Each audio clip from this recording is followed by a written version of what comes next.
आता काय सांगाल आज मनपा आयुक्त आणि सिडको एमडीची आपण भेट घेतलेली आहे.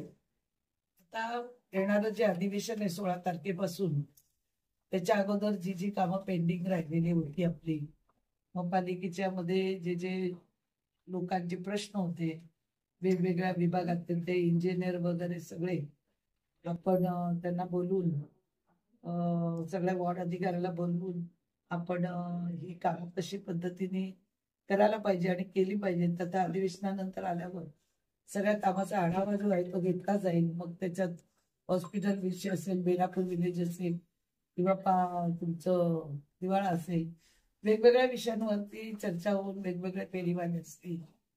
जे लोक खरोखरच तिथले स्थानिक लोक आहेत त्यांना तिथे जागा मिळाली पाहिजे. स्टॉल लावायला जागा नाही, आपल्या माध्यमातून आम्ही ते वाचलं आणि वेगवेगळे प्रश्न हाताळले.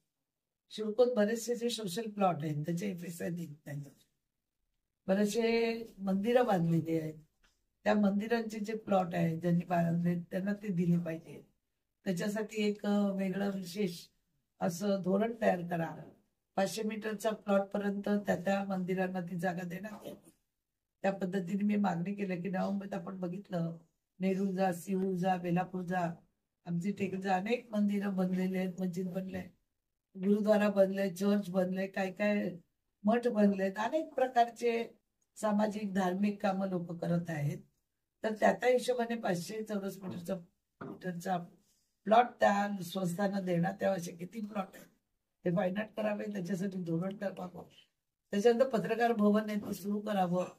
तर ते म्हणाले आमच्याकडे नाही आहे. तर ते तर येणाऱ्या अधिवेशनात तो प्रश्न घेणार आहे की पत्रकार भवन बनले ते सुरू झालं पाहिजे. त्याच्याजवळ त्याचं धोरण एक बनवायला सांगितलं. ज्येष्ठ नागरिकांचं ओल्ड एज होम आहे ते एक बनलं पाहिजे. शिवको अनेक प्रकल्प असताना अजूनही शाळेचे भूखंड मिळाले नाहीत, त्या संदर्भात चर्चा केली, वेगवेगळ्या विषयावर केली.